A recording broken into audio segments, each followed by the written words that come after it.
Hey everyone, my name is Max, and today I'm going to be talking to you about why you should choose the Mazda CX-5 as your next vehicle.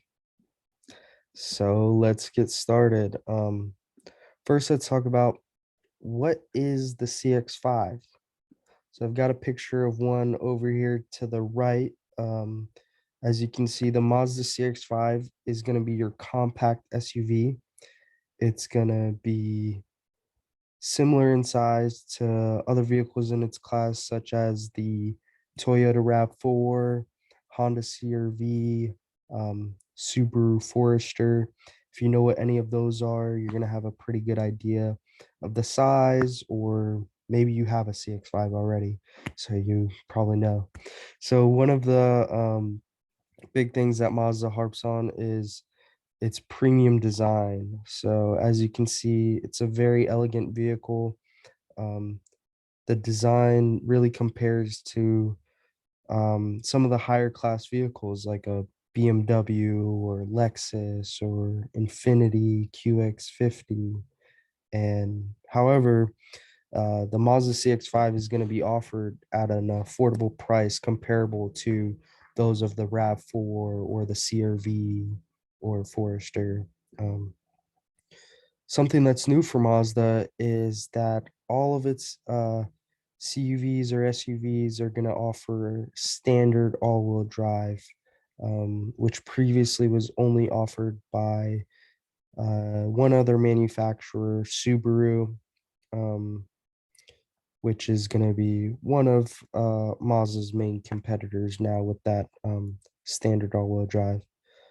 Another big thing Mazda really um, promotes is its elevated driving experience, that oneness with the road between the driver and the vehicle. This is something that you really can't take my word for it, but you really just got to get in the vehicle, get out there on a test drive, and experience it for yourself. So the next thing I'm going to talk about with Mazda and the CX-5 is going to be its two different engine options that it currently offers. We got a four-cylinder engine, and we've also got a four-cylinder turbo engine. And as you can imagine, the turbo is basically just going to make it go a lot faster. We've got a six-speed automatic transmission. Um, without the turbo, we're coming in at 187 horsepower, 186 pound-foot of torque, and this is pretty comparable to most of the other vehicles like the RAV4 CR-V have, give or take 10 or 15 horsepower or torque in most of these vehicles. Pretty similar. So with the CX-5, on both models, you're gonna have a sport mode that's gonna offer uh, extended acceleration for the vehicle, and you're gonna also have your off-road mode, which is gonna provide optimal traction to the tires. And so without the turbo, we're coming in at 25 miles per gallon in the city, 28, an average of 28, and 31 on the highway. Um, really comparable to a lot of the other vehicles in its class. There might be a couple that have 1 or 2 miles per gallon more, but they're not going to have that same driving experience that the CX-5 offers. And then, of course, with the turbo engine, we are going to lose a few miles per gallon. So there's a give and a take for that extra drivability for the miles per gallon you get on the road. Um, Next, we're going to talk about Mazda's standard all-wheel drive. So this is super big because there's only one other manufacturer out there that offers um, that capability. And as you can see here on the right, this is actually my CX-5 on a trip that I did with my girlfriend to Mammoth. Um, we got a lot of snow that day. Woke up in the morning and car was just completely buried. Um, had to dig it out, and car still performed on the roads, had no problems with slippage or anything. It did not stop snowing for like 3 days straight. They closed the ski resorts, but the CX-5 was still getting around town. So with the standard all-wheel drive, Mazda's primarily a front-wheel drive vehicle. So on a nice sunny, bright day, clear road conditions, um, the car is going to be in front-wheel drive. So you're not having as much what do you say, drag on the roads with all the power going to the rear and the front. It's just going to be all in the front, and it's going to really help with keeping those miles per gallon up. Um, and with that being said, it comes with a predictive all-wheel drive system. So by predictive, I mean the car can predict when to go in and out of the all-wheel drive. So, and this is on a range of many different factors, being the outside road conditions, the temperature, the way you're driving, the way you're steering, the way you're applying the brakes, and the gas. Um, Mazda's vehicle is going to predict when to go into all-wheel drive, and the vehicle is going to tell the wheels, how much power to get on the front, how much to get in the rear to virtually have no slippage in any type of snowy or off-road type of conditions that you may be experiencing. Now, this is different to another type of all-wheel drive system that most of these manufacturers use is a reactive all-wheel drive system, where the vehicle reacts to wheel slippage. So you're going to feel that wheel slippage, and then um, the engine is going to send the power to the rear wheels or the front wheels after the vehicle starts to slip. And by that time, you might already be stuck and have a hard time getting out of whatever you're stuck in. Um, Another thing that we can compare here is the symmetrical all-wheel drive to the predictive all-wheel drive. So your symmetrical all-wheel drive, that's basically just going to be 50% in the front, 50% in the rear. This is the type of all-wheel drive system that Subaru uses. I'm not going to knock Subaru because they do have a great all-wheel drive system. Um, and Subarus are known very well for their all-wheel drive. However, there are times where you're going to want more power in the front than the rear, or more power in the rear than the front. And Mazda has the ability to do that and get you out of some of those sticky situations, as you may say. So, next, we're going to talk a little bit about the interior. Um, Mazda has a great infotainment system, as you can see here on the right in the bottom. You've got your screen right in the center, just below eye level. Um, Makes it very easy to see, doesn't get in the way of the road. And With this infotainment system, you're going to have a dial and a knob in the center there that you can use to control it effortlessly, and um, really helps with avoiding the distraction of having to reach over to the screen and select what you want to choose, whether it's your music or Apple CarPlay or whatever it is that you're doing with the screen. The Mazda has uh, great seats. It comes with leather, cloth, or a modification of the two.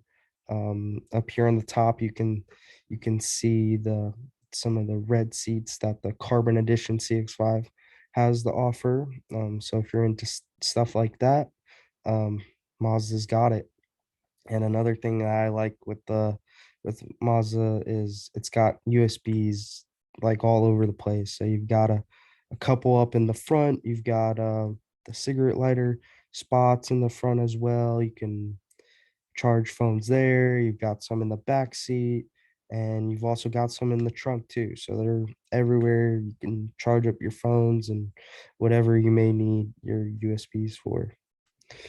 Yeah.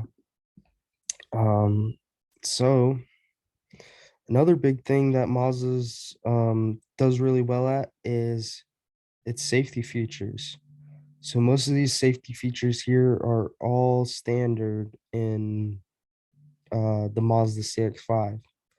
First one I'm going to talk about here is the blind spot monitoring. That's where the car can detect that there's a vehicle in your blind spot. There's going to be a light that shows up either in your side view mirror, or if you can see on the screen here, there's kind of like a little dashes coming from the corner of the vehicle, letting the driver know that there's a vehicle in his blind spot. And the car can also beep at you if you signal while there's a car in your blind spot. I personally turn all the beeps off because I would hear them all the time. So it's got the lane keep assist, and it's gonna let you know when you're getting out of your lane, help you get back into the lane. Your front brake support. This is one that I've definitely had some experience with, and it's probably saved my life a few times. This is where the vehicle can detect any on potential oncoming collisions in the front. Say you're not paying attention for whatever reason, or you're distracted. Um, when the vehicle detects an oncoming collision, it's gonna first try to alert you. It's gonna do a quick beep beep beep, and it's gonna say brake brake brake, and try to get you to brake before the collision happens. At the last second, it'll attempt to intervene, either to prevent the collision or at least lighten the impact of the collision. So yeah, I've experienced this one a few times. Don't text and drive.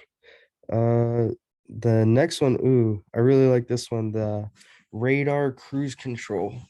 So this is where you can set the distance from the car in front of you, and set your speed at what you want to travel at. So you've got your distance set from the car in front of you. Your vehicle is going to slow down or speed up to maintain that distance from the car in front of you, and maintain whatever speed you have set at. So as you can see on the screen here, the speeds on the bottom right there, it's set at 50. Your car is not going to go more than 50 miles per hour. But if the car in front of you is only going 45, then it's going to slow down to 45 and stay at that speed until either that car speeds up or gets out of the way. Then it's going to go back up to whatever you have it set at. Um, really just um, makes driving so effortless. Makes it easier to text and drive. Don't text and drive. Um, You also got your backup cameras standard with the rear cross traffic alert. So you're gonna have that camera pop up on the screen, and then when you're backing out of a parking space, anything you can't see in that backup camera, say there's a car coming from the side, it's gonna beep and let you know, hey, there's a car coming there. Don't back up yet. Um, and we also have the 360-degree camera that the Mazda CX-5 offers. This one's awesome. It provides basically a bird's eye view around the vehicle, so you can see the front, the sides, the rear, all around the vehicle, and let you know how close you are to things, especially when it comes to like parallel parking and things like that. Um, with the front and rear parking sensors, that's going to kind of work conjunctionally with the 360-degree camera. Um, Basically, it's just going to beep at you when you start getting close to a person or vehicle in front or behind you. and the beeps are going to increase as you get closer and closer to that vehicle. All right. And so next, I just have a little vehicle. Here's a little advertisement for the CX-5 on YouTube. The elegance of an SUV, the soul of a roadster. The space of an SUV, the soul of a roadster. The versatility of an SUV, the soul of a roadster. The 2022 Mazda Cx-5, the only SUV with the soul of a roadster. And there you have it, folks. The only SUV with the soul of a roadster. And yeah, any questions, you guys can feel free to reach out to me about the CX-5. I did sell these cars for a little bit of time. I do drive one, so I know what it's like. And yeah. Anyways, thanks for listening and have a great day.